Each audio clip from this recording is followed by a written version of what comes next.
जय श्री माता जी। उपस्थित सहयोगी भाई बहनों का हार्दिक स्वागत है। सामूहिक बंधन लेंगे।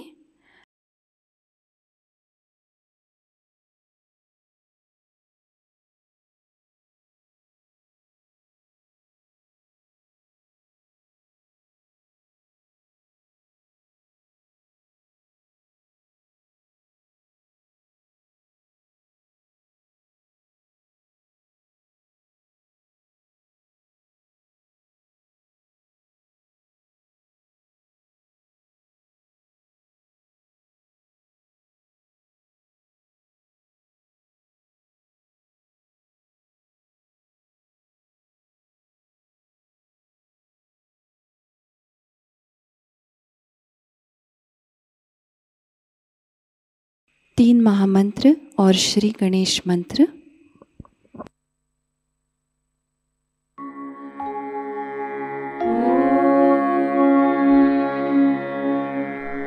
त्वमेव साक्षात् श्री महालक्ष्मी महासरस्वती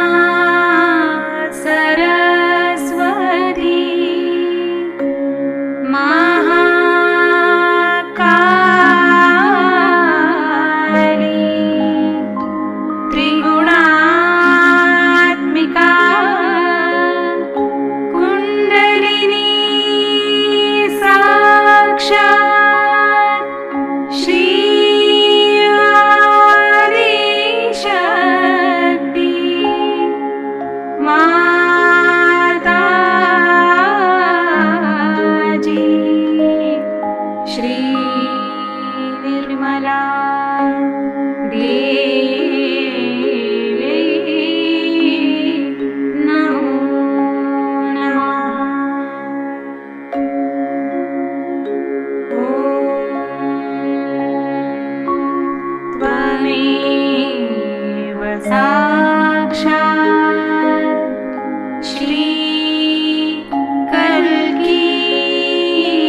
आदिशक्ती माताजी श्री निर्मला देवी नमो नमः।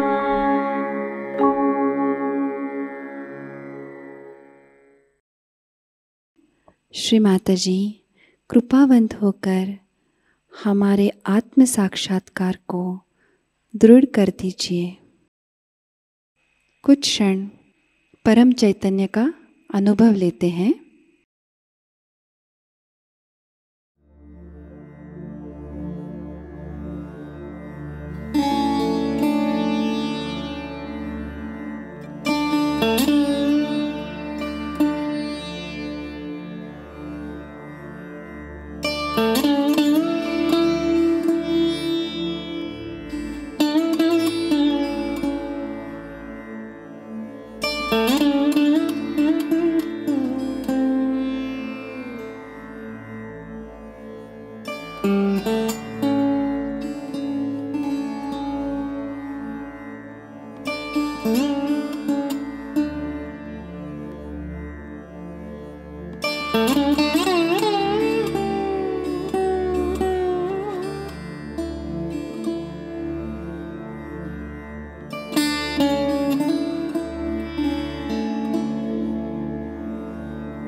हम अब श्री माता जी की अमृतवाणी ग्रहण करते हैं।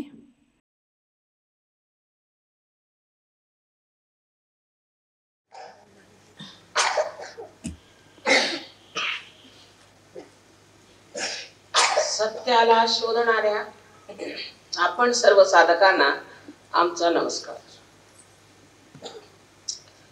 सत्याबद्दल सांगायचं तर सत्य आहे तिथे आहे, ते आपण बदलू शकत नाही। मानवी कल्पनेने ते आपण आकलन करू शकत नाही, ते मनुष्याच्या बुद्धीच्या पलीकडे, मानव चेतनेत आपण ते जाणू शकत नाही। जर ही गोष्ट आपण लक्षात घेतली तर अध्यात्म काय ते आपल्या लक्षात येईल। अध्यात्म म्हणजे आत्म्याचं ज्ञान, ते झाल्याशिवाय कोणती अंधश्रद्धा ठेवून, कोणची धारणा धरून हे कार्य होत नाही। त्याला कुंडलिनीचं जागरण हेच एक विधान सांगितलेलं आहे। ज्ञानेश्वर हे नाथपंथी आहे। नाथपंथीयांमधली परंपरा अशी की एका गुरुला एक शिष्य असायचा आणि त्या गुरुनी एका शिष्याला जागृती द्यायची आणि सगळं हे ज्ञान सांगायचं। पण ज्ञानेश्वरांनी 12व्या शतकात एक मोठी कामगिरी केली की आपले गुरु म्हणजे त्यांचे ज्येष्ठ बंधू श्री निवृत्तीनाथ यांना परवानगी मागितली की मला कृपा करून एवढी आपण परवानगी द्या की हे जे काही मी जाणतो कुंडलिनीबद्दल ते मी स्पष्ट रूपाने लोकांना सांगू शकतो। नुसतं सांगण्याची मला परवानगी द्या, मी कुणाला शिष्य करणार नाही, पण मला फक्त ही सांगण्याची एकदा आपण परवानगी दिली तर मला सार्थक वाटेल। त्यांनी ही परवानगी त्यांना दिली आणि त्यामुळे 12व्या शतकातच ज्ञानेश्वरी लिहिताना 6व्या अध्यायात त्याने कुंडलिनीचं वर्णन केले. पण धर्म मार्तंडांना त्यातलं काही गम्य नव्हतं, म्हणून त्यांनी असं सांगितलं की हा निषिद्ध आहे, 6वा अध्याय वाचायचा. त्यामुळे लोकांना कुंडलिनीबद्दल ज्ञान झालं नाही. पण त्यानंतर रामदास स्वामींनी कुंडलिनीबद्दल बरंच सांगितलं की रामदासांची भूमी केवढी पवित्र असली पाहिजे. त्यांनी स्पष्टपणे सांगितलं की कुंडलिनीचं जागरण हे आवश्यक आहे, त्याशिवाय आत्म्याचं ज्ञान मिळत नाही, अध्यात्म बनत नाही.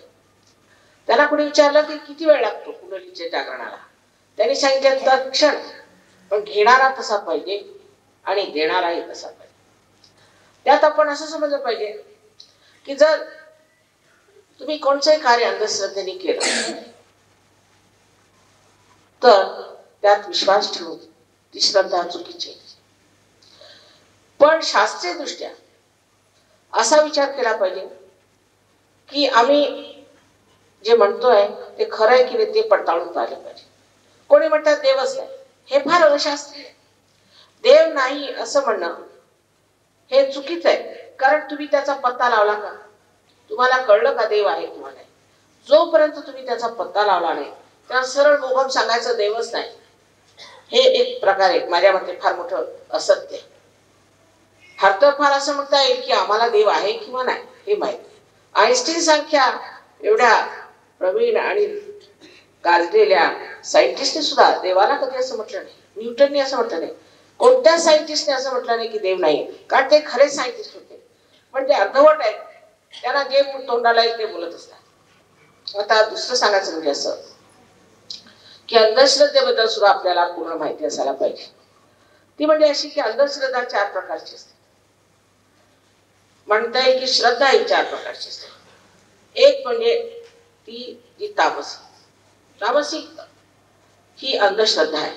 कारण कोणी मनुष्य रस्त्यावर बसला, तो जेलमधून सुटून आलेला असला आणि त्यांनी जर भगवी वस्त्र घातले तर लागले आपण त्याला बोलायला. हे कार्य संतांनी केलं आहे, कारण संतांच्या जवळ डोळ श्रद्धा होती. हे कार्य एड्या गबाळाचे नव्हे, त्याला पाहिजे जातीचे. संतांच्या शिवाय कोणाला कळणारच नाही की कोणची श्रद्धा खरी आणि कोणची खोटी. हा निरक्षीर विवेक फक्त संतांना माहिती. दुसरी म्हणजे त्याला आपण म्हणू राजश्रद्धा. म्हणजे आता एखादा पोलीस ऑफिसर म्हणून उभा झाला किंवा एखादा मिनिस्टर म्हणून उभा राहिला तर त्याच्यावर श्रद्धा ठेवली. मग तो कसाही असे नका, तो प्रतिष्ठित असो वा नसो, भ्रष्टाचारी असो वा नसो, पण अशी आपली श्रद्धा असते. राजारामासारखे एवढे महान पुरुष तुम्हाला लाभले, असे असताना तुम्ही जर त्यांच्या श्रद्धा ठेवली तर ती सात्विक श्रद्धा. रामदासांवर केलेली श्रद्धा ती सात्विक, कारण त्यांचं आयुष्य कसं होतं, त्यांचं चरित्र कसं होतं.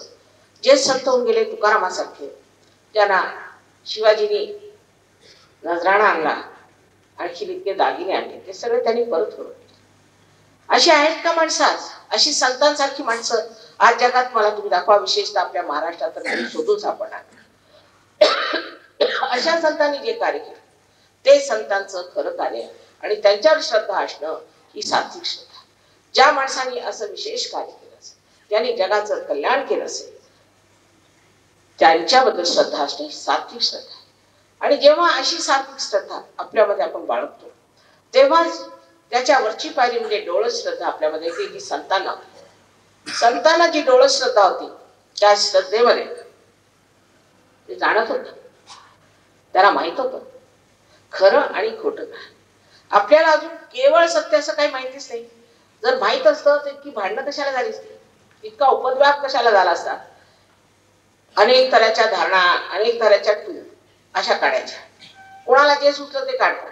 आता हे अंधश्रद्धे निर्मूलनावर तर मला बोलच पाहिजे, कारण त्यांनी आम्हाला भयंकर त्रास दिलेला, स्पेशली तुमच्या या सातारा जिल्ह्यात. ह्या रामदासाच्या तुमची लायकीच त्यांनी कमी करून ठेवली, कारण स्वतः नालायक लोक आहेत. त्यांच्यामध्ये काही लायकी असती तर त्यांच्याशी बोलणं तरी केलं असतं, पण थोडं बहुत शिकलेले लोक आहेत, काही त्यांना ज्ञान नाही, काय नाही. एक गृहस्थांच्या बद्दल लिहून आलं की रिकाम टेकडे, त्यांची बायको खूप पैसे उकळते, तिने हॉस्पिटल घातल्या, पैसे उकळते आणि रिकाम टेकडा मनुष्य. निर्मूलनाचं कार्य करते. हे काय कार्य करणार निर्मूलनाचं? तसेच अनेक तऱ्हेचे विचित्र लोक या निर्मूलनाच्या कार्यात गेले आहेत, पण मुलांना मात्र जपून ठेवा. अशीच एक टूल इंग्लंडला आधी सुरुवातीला काढली, त्याचं नाव अँटी कल्चर, म्हणजे संस्कृतीच्या बाहेर जायचं होतं. म्हणा संस्कृतीचे त्रास होते, प्रत्येकाने सूट घातला पाहिजे, प्रत्येकाने टेल कोट घातला पाहिजे, वगैरे वगैरे अनेक प्रकार. पण ती टूल काढल्याबरोबर सगळ्या मुलांनी शाळा वेळा सोडल्या आणि त्याच्यात भरती झाली. ओरडा आरडा, इकडे जाणं तिकडे जाणं, जबरदस्ती, हे सगळं मुलांनी शिकून घेतलं. अभ्यास सोडला, स्टडी सोड. आणि त्याच्यानंतर मग काहीच हाती लागलं नाही. एवढं सगळं केलं, मारामाऱ्या केल्या, खुनशीपणा केला, काही हाती लागलं नाही. मग ड्रग घेऊ लागले. ड्रगनी हाती नाही लागलं, अल्कोहोल, मग खून, अनेक प्रकार सुरू झाले अमानुषतेचे. कारण जोपर्यंत मनुष्याला अध्यात्माचा पाया राहणार नाही तोपर्यंत तो असंतुलनात जातो. कोणत्याही माणसाला तुम्ही जर 100 रुपये दिले तर तो त्याचं काहीतरी वाईटच करणार, दारू तरी पिईल, काहीतरी घाणेरडा प्रकार करणार. पण जर एखाद्या संताला दिले तर तो सत्कारणी लागणार, काहीतरी सत्कारणी कार्य करणार आहे. म्हणून अध्यात्माचा पाया फार जरुरी आहे. आणि तो आल्याशिवाय कोणी म्हटलं की आम्ही निर्मूलन करतो तर करू शकत नाही, आणि तसंही करू शकत नाही. उदाहरणार्थ मी आपल्याला सांगते एक गोष्ट. आमच्या साहेबांच्या ऑफिसमध्ये एक गृहस्थ होते, निंबाळकर म्हणून, आणि त्यांचा एक मुलगा होता. तो फारच भ्रांत होता. तर त्यांनी त्याला जहाजावर पाठवलं. त्याला जहाजावर पाठवलं, तिथे त्यांनी स्मगलिंग सुरू केलं. तर साहेब सांगतात त्याला मी काही ठेवू शकत नाही, आणि त्याला काढून टाकलं.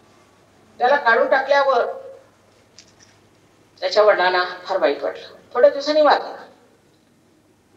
मी लंडनहून आले, त्यांच्या बायकोने सांगितलं माझे दागिने, आपल्या सासूचे दागिने, आपल्या बायकोचे दागिने हे सगळे घेऊन गेला, आणि घर सुद्धा गहाण ठेवलं की मी काहीतरी बिझनेस करतो.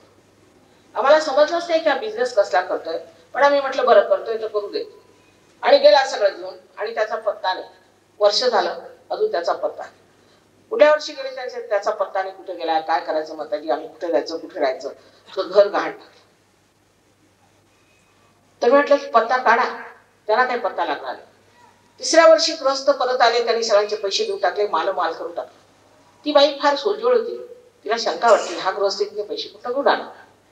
तर तिने मग इकडे तिकडे विचारपूस केली, बराच तपास केला. मी जेव्हा 4थ्या वर्षी आले तर मला सांगितलं की त्याने आपल्याला गुलाब बाबा करून ठेवले. तर मी त्याला एक सडकून पत्र लिहिलं. म्हटलं खबरदार जर तू असले धंदे केलेस तर.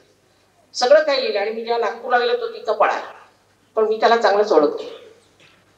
आणि त्याने नागपूरला गंतिंग केलं, म्हणजे सांगितलं की इथे मी आता तलवार मारतो आणि इथून पाणी निघेल. आणि तलवार घेऊन आला, आणि मला खरंच पाणी निघालं. लोकांनी त्याच्यावर पैशाचा नुसता वर्षाप करून टाकला. ते जे पाणी निघालं ते कसं, नंतर लोकांनी जाऊन पाहिलं तर तिथे एक नळ होता, आणि त्या नळाला आधीच तोडून बिडून व्यवस्था केलेली होती की नुसता एका धक्क्याने ते उघडलं पाहिजे. हे त्याचं धती. ते लक्षात आल्याबरोबर गुलाब बाबा तिथनं उठला, पण दुसरीकडे पसरतोच आहे तो. एक गावर म्हणून गृहस्थ होते, त्यांनी सत्यसाईबावर निंदा केली. मी म्हटले की तो मनुष्य खोटा आहे, पण त्याचा काही परिणाम झालाय का? काही होत नाही. फक्त जनजागृती होती. त्यांचे मार खाल्लेले लोक माझ्याकडे आले, ते ठीक झाले. मग त्यांना कळलं की खोटे लोक आहेत. तेव्हा जनजागृतीशिवाय अशी कार्य होऊ शकत नाही. आज किती आपण म्हटलं की अशा ह्याच्यात आपण पडू आणि हे ठीक करू तर होऊ शकत. आणि इतकं अज्ञान आहे ह्या लोकांमध्ये. भूत नाही आहेत असं म्हणणं ठीक नाही. भूत म्हणजे काय, असे सशरीर असतात, पण त्यांचे सूक्ष्म ध्येय आहे.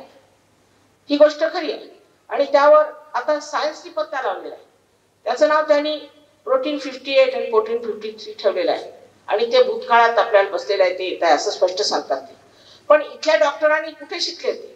मी जेव्हा मेडिकल केलं त्याच्यानंतर मी पाहिलं पुष्कळ मेडिकल सायन्स वाटलेलं आहे. आणि बाहेर जाऊन कळतं, पुस्तकं वाचून, जर्नल्स वाचून, की कुठल्या कुठे लोक गेलेत. आज कुंडलिनीचं नाव सुद्धा आमच्यामुळे त्यांनी आपल्या जर्नल्स मध्ये घेतलेलं आहे. पण काही वाचन नाही, काही नाही. कुपमंडुकासारखी ते बसून राहायचं आणि असले धंदे करायचे, एक मंच तयार करायचा.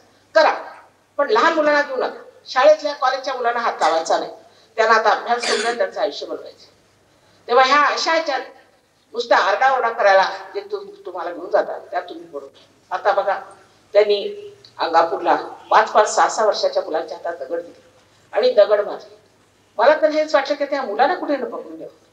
500 दगड फेकले त्यांनी. त्यातले 18 जण हे परदेशी लोक हे फार मोठमोठाले विद्वान लोक, काही मूर्ख नाहीत, जखमी झाले. तर दिल्लीहून सीबीआयने पाठवले याच्यावरती की हे लोक काय करतात ते. संबंध महाराष्ट्रात काय काय चाललंय, काय काय होत आहे ते जर तुम्ही पाहिलं तर तुम्हाला आश्चर्य वाटेल की आज जर तुम्हाला काही थांबायचं असेल तर भ्रष्टाचार थांबवा. मुलांना घेऊ नका, हे स्वतःला फार समजता शहाणे.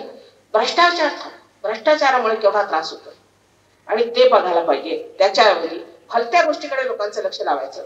कुठेही अशी टूम नाही, कुठेही अशी टूम नाही. संबंध भारत हे इथेच, या अतिशहाणपण इथे पिकलेलं.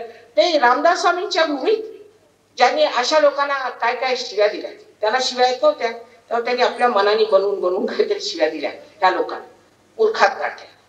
तेव्हा समजलं पाहिजे की आपण अशा बेकार लोकांच्या नादी लागलं नाही पाहिजे. माझे यजमान शास्त्रीचे मुख्य सचिव होते आणि एक दिवस शास्त्रीची फार हसायला आले. म्हटलं झालं काय तुम्हाला?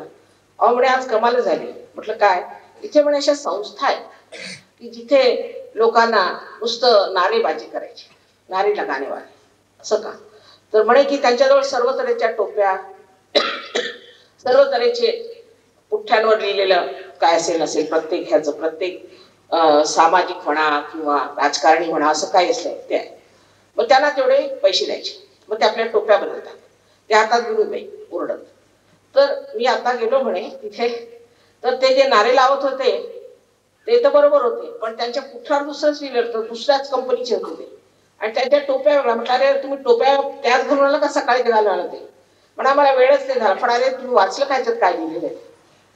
म्हणजे अशी परिस्थिती आहे. इतका खोटेपणा जगामध्ये. ह्या लोकांनी आम्हाला दगडफेक केली, त्याबद्दल शंकाच नाही. आम्ही कोणावर दगडफेक केली नाही, काही. हे कुठलं शहाणपण आहे? कोणावर दगडफेक करणं हे कोणतं निर्मूलनाचं कार्य आहे? हे खुंशीपणाचं कार्य. आणि त्याच्यामध्ये त्यांनी मुलांना घेऊन घेतले. त्याच्यात दुसरं असं आहे की कुंडलिनीचं कार्य हे फार महान कार्य. रशियामध्ये 400 डॉक्टर कुंडलिनीचं कार्य करत आहेत. दिल्लीमध्ये 3 डॉक्टर, दिल्ली युनिव्हर्सिटीत 3 डॉक्टरांना MDच्या पदव्या मिळाल्या. ते काय MDच्या पदवी देणारे MBBS डॉक्टर नसले पाहिजेत, MD नसले पाहिजे, त्याच्यावरचे असले पाहिजेत ना. तर पुणे युनिव्हर्सिटीने असा विचार केला की जर दिल्लीला मिळालं तर आपल्याला का मिळू नये, आपण इथे PhD करायचं. म्हणून त्यांनी या लोकांना बोलवलं, एक कॉन्फरन्स केली. त्यासाठी इंग्लंडहून लोक आले, रशियन लोक आले आणि त्यांनी सिद्ध करून दिलं वैद्यकीय पद्धतीने, शास्त्रीय पद्धतीने की सहयोग म्हणजे पॅरासिम्पॅथॅटिक नर्वस सिस्टमचा कंट्रोल आहे. आणि त्यांनी कसं होतं ते सगळं एकीकडे घालून खोटं नाटक न्यूजपेपरने छापलं की ह्याला काहीच वैद्यकीय हे नाही, पुरावा नाही. म्हणजे काय म्हणायची संबंध कॉन्फरन्स झाली. त्याचे जे डॉक्टर्स होते माझ्याकडे आले, म्हणजे माताजी मला समजत नाही की इतकं खोटं कसं लोक बोलतात. हा काय खोटेपणा आपण का करायचा? त्यांनी समाजाचं भलं होणार आहे, समाजाचं कल्याण होणार आहे. जी मुलं क्लासमध्ये पास होत होते त्याच फर्स्ट येत आहे, त्यांना स्कॉलरशिप मिळते. किती ह्यानी अगाध कार्य केलंय, अनेक रोग बरे झाले, त्याबद्दल शंकाच नाही. पण आम्ही त्याचं ऍडव्हर्टिजमेंट करत नाही, कारण रोग बरं करण्याचा आमचा धंदा नाही. फक्त कुंडलिनी आम्ही जागृत करू. जर कुंडलिनी जागृत झाली तर त्यामुळे तुमचं जे बोलवायचं ते होईल. आपली 6 चक्राने आलोकित होतात आणि ह्या 6 चक्रांच्यामुळे आपल्याला शक्ती एक प्रकारचीच नाही, अनेक प्रकारची. आता आपल्याला आश्चर्य वाटेल की पुष्कळचे आर्टिस्ट लोक ते मुसलमान आहेत. सिफात हुसेन खापडाचे, अमजद अली खान, इशात अली खान हे सगळे सहयोगी आहेत. ते म्हणतात सहयोगाच्या आधी माताजी आमचे हातच चालत नव्हते, आता इतका हिक्कापण आलाय. आज हे एवढे मोठमोठाले आर्टिस्ट आहेत. आपली माणिक वर्मा ती केवढी आदरित, सहयोगानंतर ती बरी होऊन आता इतकं सुंदर गायला लागली. किशोरी आमोणकरचं तसंच आहे. कितीतरी अशाने सहयोगाने कुठल्या कुठे पोहोचले. ह्या आर्टिस्ट लोकांची गोष्ट मी सांगते. तसंच कलाकार, पुष्कळचे कलाकार सुद्धा फार मोठे कलाकार झाले. आमच्या इथेच एक आता आलेले आहेत, तो एका कोळ्याचाच मुलगा होता, पण सहयोगात आल्यानंतर इतका त्याच्यामध्ये सर्जन कलेचा इतका प्रादुर्भाव झाला की त्याला स्कॉलरशिप्स मिळाल्या आणि त्याच्यावर आज तो तिथला ग्रॅज्युएट झाला. ह्यांनी विद्यार्थ्यांसाठी विशेष कुंडलिनीचं जागरण हे फार आवश्यक आहे. आजकालचा अभ्यासक्रमच इतका जबरदस्त असतो की त्यासाठी जोपर्यंत कुंडलिनीचं जागरण होत नाही तोपर्यंत तो सहन करणं सुद्धा मुलांना कठीण जातं. आमच्या संयोगामध्ये पुष्कळशी अशी मुलं आहेत. एक मुलांनी चार्टर्ड अकाउंटन्सी 21 वर्षात केली. 3 मुलं इंजिनियर झाली पहिल्या खटक्यात. म्हणजे डॉक्टर्स आले, कितीतरी डॉक्टर्स आले, त्यांना एकदा सुद्धा फेल्युअर आलेलं नाही. या गोष्टी काही खोट्या मी बोलत नाही. मला खोटं बोलून करायचं काय? त्याचं म्हणण्याचं की मला प्रसिद्धी पाहिजे. प्रसिद्धीची मला गरज नाही. प्रसिद्धीची मला गरज नाही. देवकृपेने मी फार मोठ्या घराण्याची आहे. आणखी प्रसिद्धीच घ्यायची असते तर राजकारणात गेले असते. हे असे गावात फिरवून आणि सगळ्यांच्यासाठी एवढी मेहनत केली नसते. माझे यजमान फार मोठ्या पदवीवर होते, आपल्याला माहित असेलच. आणि त्यांना इंग्लंडच्या राणीने सर्वोच्च जे तिने एकाच माणसाला रेगनला फक्त दिलंय असं नाईटहूड केलं. ते सुद्धा सगळ्यांना सांगत होते. आता परवा त्यांच्या स्वागतार्थ मीटिंग झाली, ती सांगितलं सगळं श्रेय माझ्या बायकोला, तिचं साह्य आणि तिची शक्ती. मलाच का? त्यांना 32 असे मिळाले, 32 देशापासून. ते म्हणाले मला 32 देशापासून देण्याचं मीच कोण आहे, मला का मिळालं? हे सगळं माझ्या पत्नीमुळे.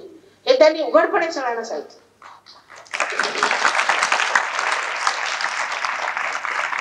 पण तरी लोकांच्या डोक्यात लख प्रकाश पडत नाही की ते आपल्या कल्याणासाठी, आपल्या भल्यासाठी.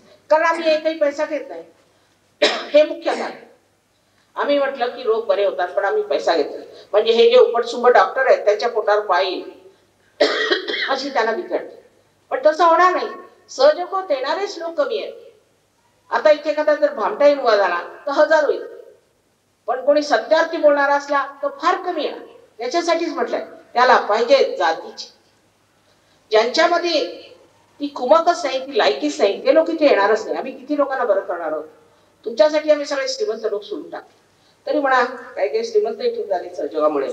त्यांनी उघडपणे सांगितलं, राहुल बजाजचं आपण नाव ऐकलं असेल, त्यांनी उघडपणे सांगितलं की माझा हात माताची ठीक केला, मी तो हुस्टनला जाणार होतो. नंतर एक आहे तिथे बारी मेहरोत्रा, फार मोठे इंडस्ट्रिस्ट आहेत, त्यांनी सांगितलं अहो मी माझं तर 5 मिनिटात माताची हात ठीक केलं, मी तर मारणाला पोचलो.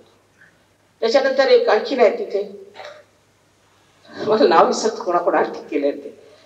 तर त्यांनी सांगितलं माझी बायको 14 वर्षात, मला विसरलेलं होतं सगळं. ते सगळं एकानंतर एक येऊन सांगायला आलं की मला हे बरं केलं, मला ते बरं. मी बघतच राहिली बाबा. मी काय त्यांना पैसे दिले नाही. त्यांना असं वाटलं की हे कमीत कमी आम्ही सांगितलं पाहिजे, कारण माताजी आमच्याकडे काही पैसे घेत नाही, काही घेत नाही.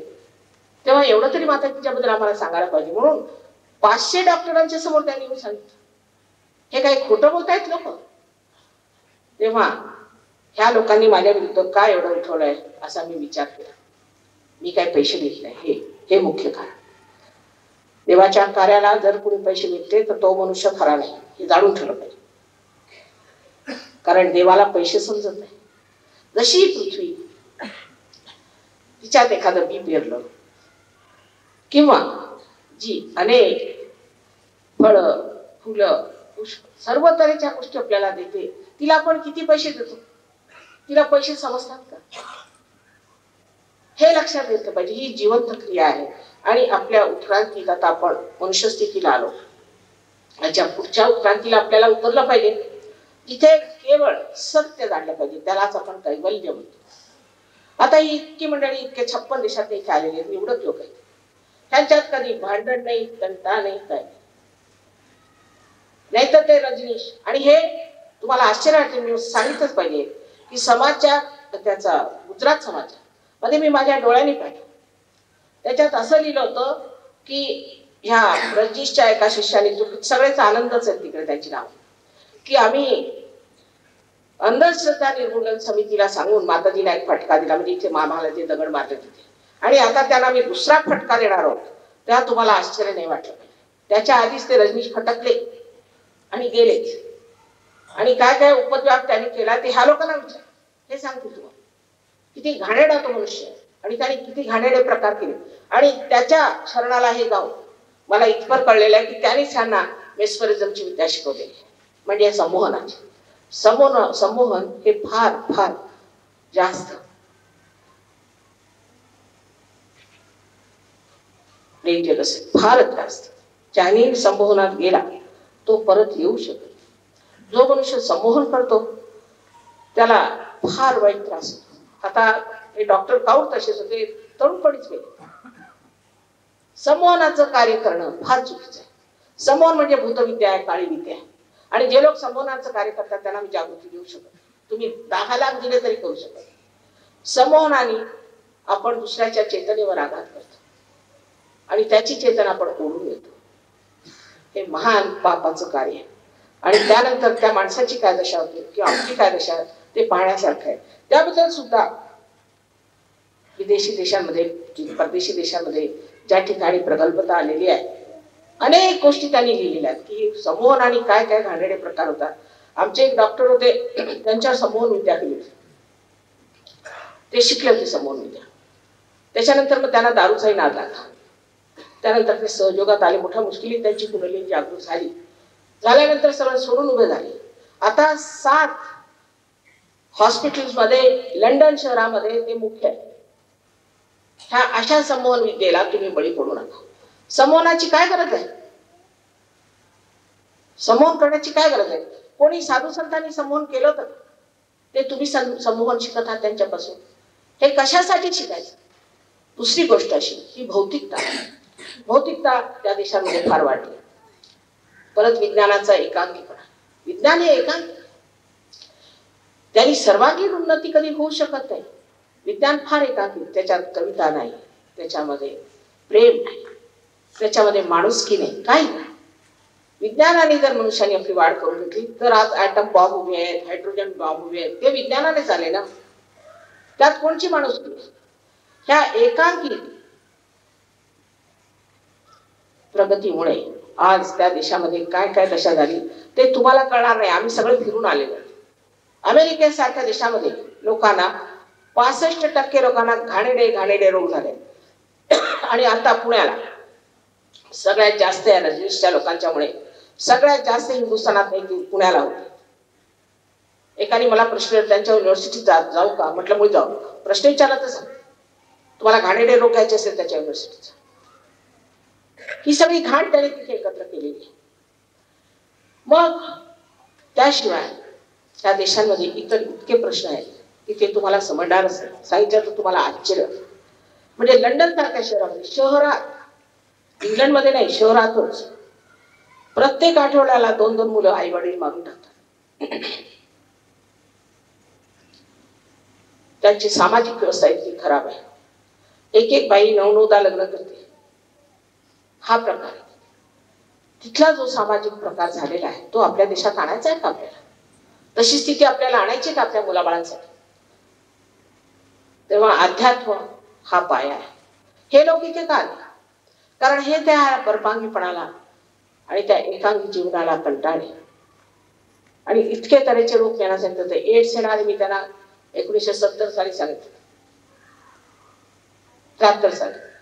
नंतर आता दुसरा जो युपीचा रोग आलेला आहे त्याच्याबद्दल मी त्यांना 8-10 वर्षापूर्वी सांगितलं. ते सगळे रोग त्यांना आले पण ते ऐकायच्या ह्याच्यात नव्हते. आणि त्यात भर म्हणजे आपले इथं गेले पुष्कळचे भामटे तिकडे, रजनीश सारखे पुष्कळ पैसे बनवणारे गेले. यांनी 58 रोल्स रॉयस विकत घेतला. ते कुठून घेतले असतील? 58. एक रोल्स रॉयसला मला वाटतं निदान तरी 6 करोड रुपये लागतात. आणि सगळ्याच्या सगळे त्यांनी कवडी मोल विकून हा जेलमध्ये गेला आणि जेलमध्ये इथे आले. आणि त्यांना मांडणारे हे लोक आहेत. काही सहयोगी एका बाईला भेटायला गेले. ती म्हणे याच्यामध्ये अंधश्रद्धेला विचारायला, तर ती म्हणे रजनीश म्हणजे किती मोठे. वा वा वा. कोण मोठा आणि कोण लहान जे ज्या लोकांना समजत नाही ते कसल्या अंधश्रद्धा निर्मूलन करणार आहेत. तर आधी आपली जागृती करून घ्या.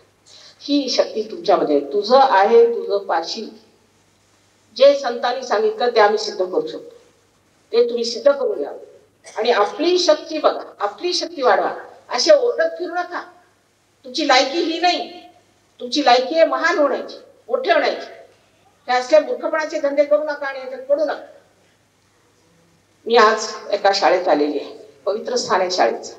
उद्या इथेच मुलं ड्रग पिऊन पडतील, इथेच मुलं दारू पिऊन पडतील आणि सर्वनाश स्वतःचा करून येतील. हे मला स्पष्ट दिसत आहे. अशा लोकांना जर तुम्ही महत्व दिलं तर काय होईल काय समजत आहे. दुसरं असं ही भूतविद्या, काळी विद्या जी आहे, म्हणजे हातात हे काढणं वगैरे, हे सगळे आहे, विद्या आहे, पण श्रद्धेचं स्थान नाही ते. ही खोटी विद्या आहे, पण हे करतात. आणि हे जेव्हा ते करतात तेव्हा अशा लोकांच्या कचाट्यात जाऊ नका, तुमच्यावर परिणाम, तुम्ही आजारी पडाल. म्हणूनच तो कौर असा मेला आणि फार वाईट परिस्थितीत मेला. आमच्या ओळखीचे VK राव आहेत, ते दिल्ली युनिव्हर्सिटीचे व्हाईस चान्सलर होते. त्यासाठी तो तडफडून मेला. त्याच्या मागे हे लोक लागलेले. तेव्हा हे पैसे कमवायचे धंदे असो किंवा काही असो, अशा वाममार्गाने तुम्ही पैसे कमवू नका. आपली आत्मली शक्ती जे सगळ्या संतांनी सांगून दिलेलं आहे ते का खोटाच आहे. त्यांनी कसं आयुष्य आपलं कटलं, त्यांनी कसे राहिले. आता असं म्हणणं की अध्यात्माने गरिबी हे चुकीचं आहे. आपल्या भारतातला अध्यात्म सर्व चुकीचाच आहे. कारण बहुतेक अंधश्रद्धेत गेलेला, नंतर भामटे इतके, त्यातनं भलते सलते गुरु. आता तो चंद्रास्वामी एक आलेला, तो प्रसिद्ध आहे. आता त्याच्या विरुद्ध कितीतरी इंग्लंडला छापलो होतो, त्यांनी किती प्रकार केले.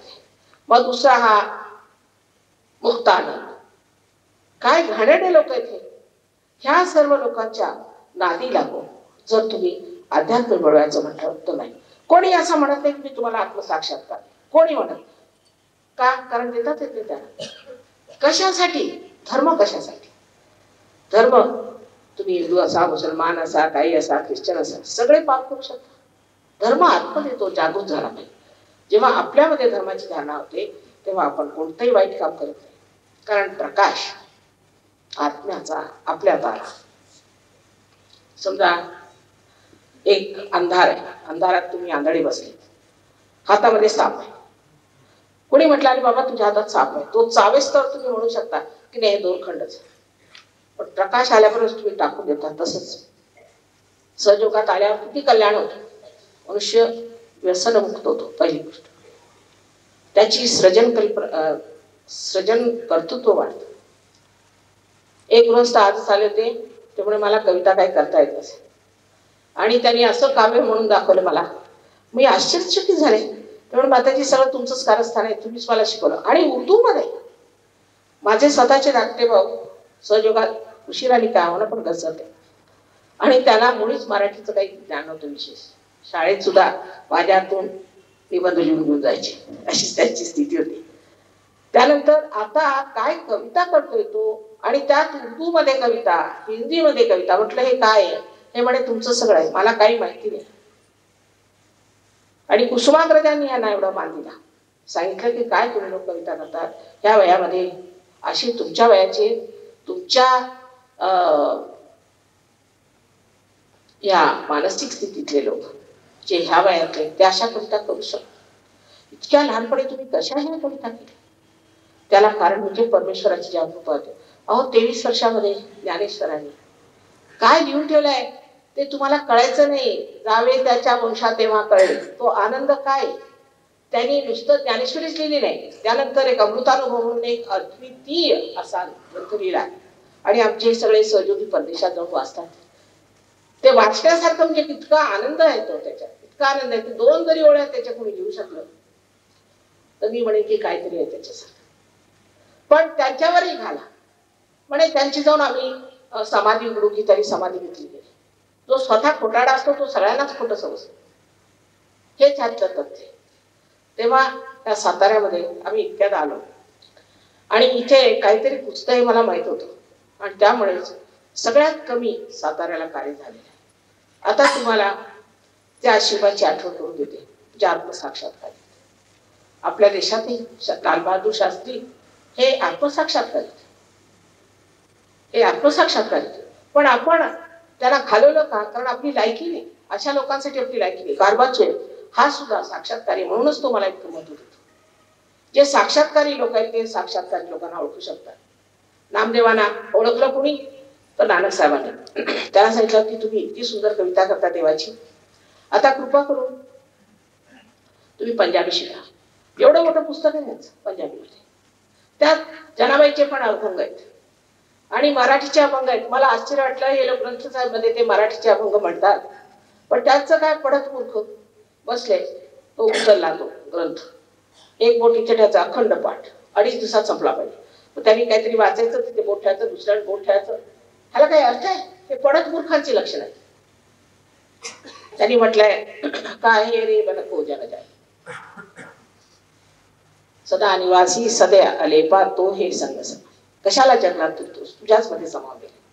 पण शेवटी जे त्याने म्हटलं काय नानक बिना आपाची, स्वतःला ओळखल्याशिवाय मिटे न भ्रम की काय, हे त्यांनी नानक साहेबांनी म्हटलेलं आहे. कबीराने तो संबंध कुंडलिनीच वर्णन केलंय. इडा पिंगला सुख बनणार, शून्य शिखर पर अनहद बाजी. पण शेवटी कंटाळून त्यांनी असं म्हटलं कैसे समझाऊ सब जग अंधा.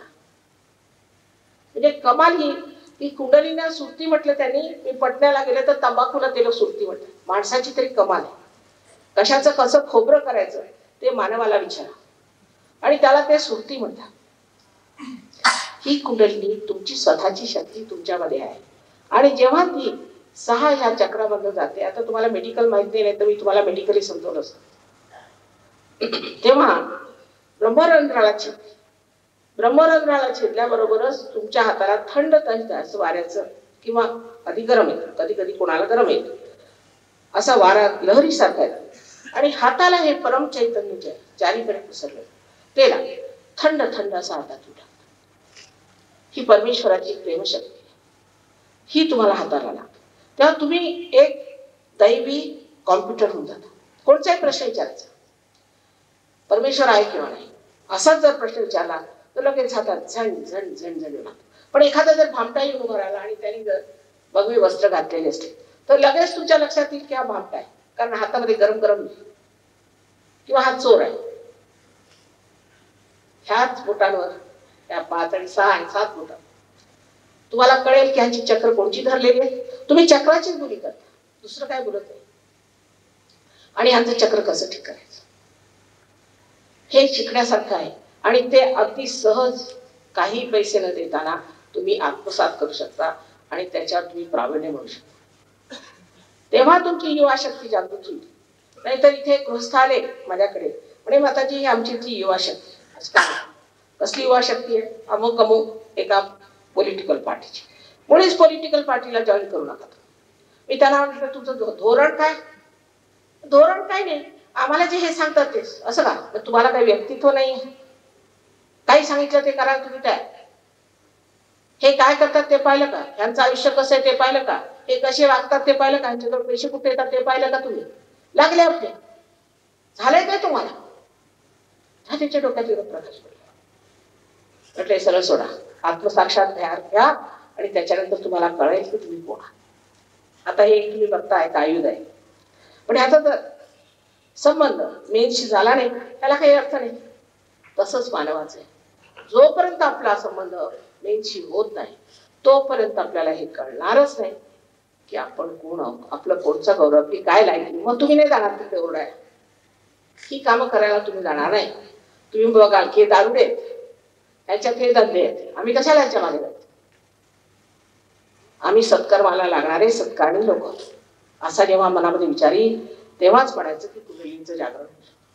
पण ज्या लोकांना हिंसा करणं, लोकांना दुःख देणं, त्रासवणं असे हिटलरशाहीचे उपद्रव सुचतात त्यांच्यासाठी कुंडलिनी नाही. त्या ह्या जन्मात काय 1000 जन्मात होणार नाही. अशा उपद्रवी लोकांना आम्ही म्हटलं तर कधीही जागृती देऊ शकणार नाही. तेव्हा आपल्या मनामध्ये आपल्याबद्दल आदर असेल. ज्यांना आपल्याबद्दल आदर नाही तेच अशी उपद्रव करतात. आपण कोण, आपली महानता काय, आपली प्रतिष्ठा काय हे समजलं पाहिजे. डिग्निटी ज्याला म्हणतो ते समजलं पाहिजे. आमची काय प्रतिष्ठा आहे, काय आम्ही रस्त्यावर जाऊन ओरडणार आहोत, दगड मारणार आहोत? मुळीच नाही. आम्ही प्रतिष्ठित आहोत. आपल्या आईवडिलांची प्रतिष्ठा वाढवायची, महाराष्ट्राची प्रतिष्ठा वाढवायची. हे लोक तुम्हाला इतकं उच्च समजतात की तुम्ही महाराष्ट्रात जन्मले. त्यांचं म्हणणं असेल जिथे एवढं चैतन्य आहे माताजी तिथले लोक किती मोठे असायला पाहिजे. पण जसं सबंध समुद्रामध्ये पक्षी हा धावतोय त्याला काही पाणी मिळत नाही तशाचाच प्रकार आहे. जिथे पिकतं तिथे विकत नाही. हे लोक इतक्या लांबून आले ते कशाला? ते असं जाणून तिथे एवढं चैतन्य आहे. मी किती म्हटलं दुसरीकडे जाऊया, नाही, आम्हाला महाराष्ट्रातच पाहिजे. महाराष्ट्राचं चैतन्य कुठे आहे? काय सुंदर आहे म्हणे महाराष्ट्र.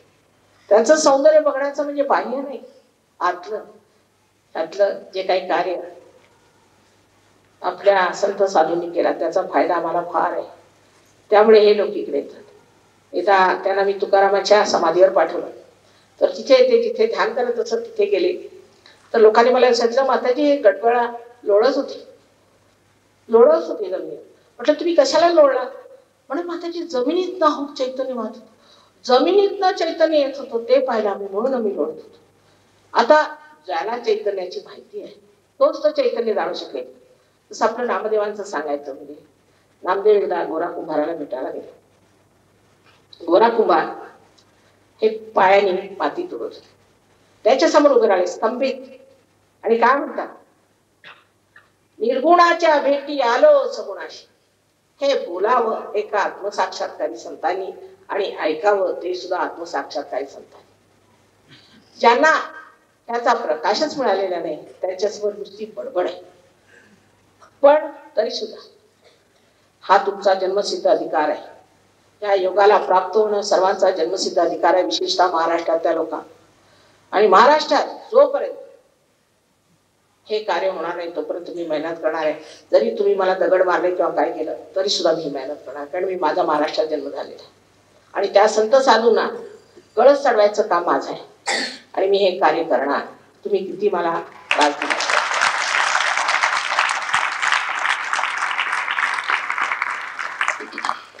पूर्वी संतांना फार त्रास दिला होता लोकांनी आणि तो त्यांनी सहन केला, कारण ते एकटे होते. सत्य मिळालं ते एका दुसऱ्यालाच मिळाले होते. एकटे दुकटे ते त्यांना आपण लोकांनी मारून सुद्धा टाकलं. असे म्हणतात की सालामाल म्हणून एक ग्रस्त होता पुण्याला. तो लागला मागे तुकारामाच्या आणि तुकारामाला मारून टाकला. इथपर्यंत गप्प होता. किती छळलं त्याने, ज्ञानेश्वरांना किती छळलं. त्याच्या पायात वाहना नव्हत्या, तसेच उन्हात तानात ते जात असे. आणि आता त्यांच्याच पालख्या काढतायत. अरे ज्याला पायात वाहना नव्हत्या त्याच्या कसल्या पादुका घेऊन तुम्ही जेवणासाठी म्हणून इकडे तिकडे फिरता. म्हणजे सगळी दृष्टी सगळं काही किती खाली आलेलं आहे. आता मीच आपल्याला सांगते, आमचे कलेक्टर होते मेरठला, पुष्कळ वर्षापूर्वीची गोष्ट आहे. तेव्हा आम्ही सुद्धा लहान होतो. तर आम्ही कधी ऐकलं नव्हतं, कधी विचार सुद्धा आला नाही मला, कधी कानावर अशी बातमी आली नाही की एखाद्या कलेक्टरनी कमिशनरनी पैसे घेतले. म्हणजे शक्यच नव्हतं. काय लोक होते ते, शक्यच नव्हतं. आज हे सगळं कालकारण आपल्यातलं अध्यात्म गेलं, कारण अध्यात्मामध्ये सगळी नीतीची मूल्य आहेत. नीतीची सर्व मूल्य त्याच्यात असले, ते एकदा नीती सुटली म्हणजे आपण कुठे जाणार, भरकटून जाणार. आपलं होणार काय, आपण कुठे पोहोचणार आहोत हे लक्षात आणलं पाहिजे. आपलं ध्येय आयुष्यात काय आहे ते लक्षात आणलं पाहिजे. आणि आत्मसाक्षात्कारानंतर जी शक्ती तुमच्यात येते ती तुम्ही दुसऱ्याला देऊ शकता. त्याच्या कृषीवर इथे फार मोठे डॉक्टर आलेले तिलाणी येते, त्यांनी फार अनुसंधान केलेले आणि आम्ही त्याबद्दल पेपरात दिले तर कुणी छापायलाच तयार आहे. सगळ्या घाणेरड्या गोष्टी छापायला तयार आहे. आम्ही त्याला सांगितलं की एवढं मोठं सूर्यफूल निघालं आमच्या इथे. नंतर सांगितलं की एका एकरामध्ये 60 तांदूळ पेरले, 60 किलो, आणि त्याचे 240 किलो निघाले. पण कुणी छापायला तयार नाही, येऊन पाहायला तयार. फक्त राहुरीचे लोक आले, त्यांनी पाहिलं आणि ते स्तंभित झाले. त्यांना आश्चर्य वाटलं. त्यांनी सांगितलं आम्ही असं कधी सूर्यफूल पाहिलंच नव्हतं मातेजी, एवढं होत. अहो म्हटलं सहयोगाने सर्व होऊ शकतं. सगळ्यांवर, पशुपालनावर, प्रत्येक गोष्टीवरती ह्याचा प्रयोग हा परदेशात झालेला आहे आणि तो इथे आपण वापरू शकतो. त्यांनी सगळ्यांची स्थिती ठीक होऊ शकते. पण कोणी ऐकायलाच तयार नाही, कोणाला फुरसतच नाही आजकाल दगड मारण्यापलीकडे. हेच एक धंदे वाचलेले आहेत. हे रिकामपट्टे धंदे करू नयेत आणि आपली प्रतिष्ठा ही जाणून घेतली आणि त्या प्रतिष्ठित स्थितीला आपण उतरलो पाहिजे.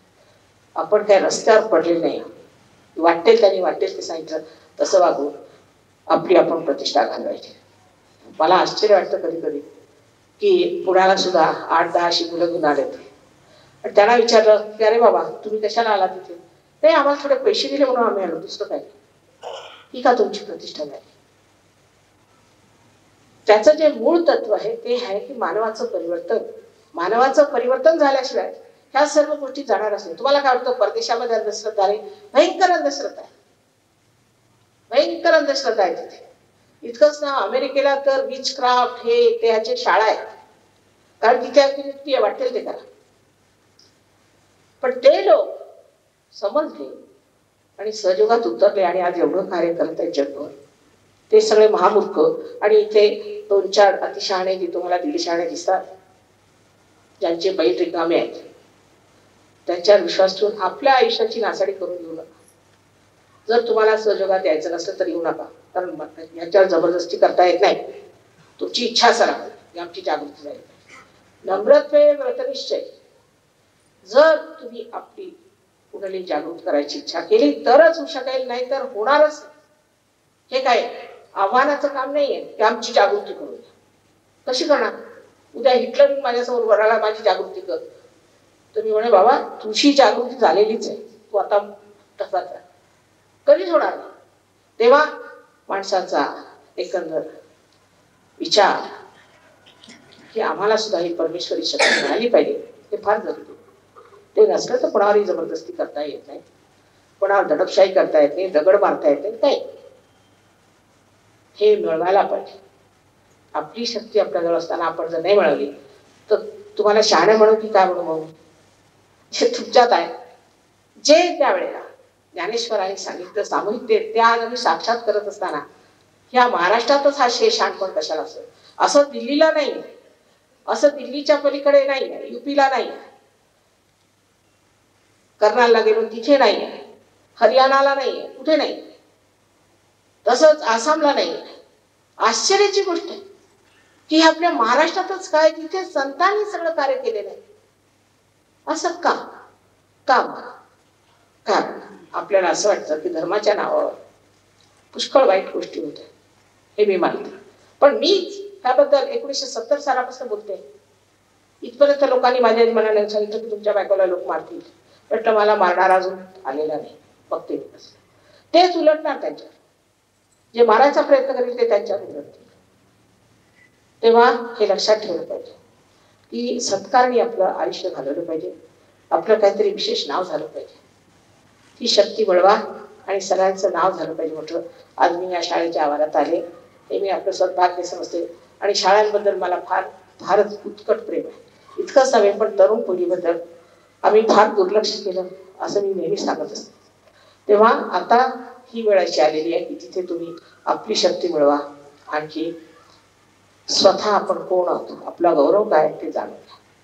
माझा तुम्हा सर्वांना अनंत आशीर्वाद.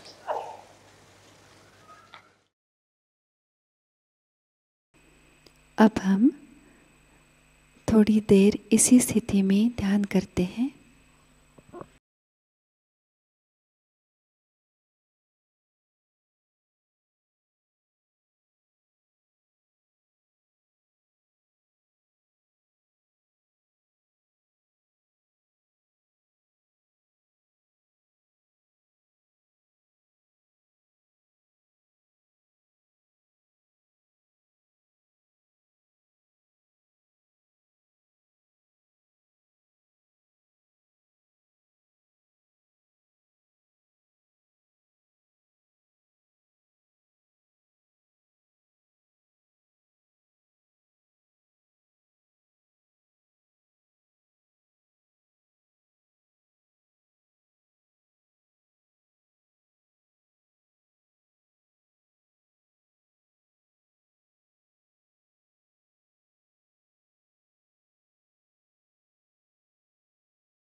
श्री माता जी की पावन प्रतिमा को देखते हैं, नमन करते हैं, हृदय से आभार व्यक्त करेंगे और प्रार्थनाएं अर्पित करेंगे। परम पूज्य श्री माता जी, आज का सामूहिक ध्यान हम आपके श्री चरणों में समर्पित करते हैं। आज के ध्यान में आपने हमें जो निरानंद प्रदान किया, चैतन्य से आशीर्वादित कर दिया, इसलिए हम आपके हृदय से ऋणी हैं माँ। संपूर्ण विश्व में विश्व निर्मल धर्म प्रस्थापित करने हेतु कृपा कर हमें सहयोग प्रचार प्रसार का शुद्ध एवं प्रभावी माध्यम बनाइएगा। हमारी सभी प्रार्थनाओं का स्वीकार कर हमें आशीर्वादित करने की कृपा कीजिए श्री माता जी। अब हम सामूहिक बंधन लेते हैं।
आज का ध्यान यही संपन्न होता है। जय श्री माता जी।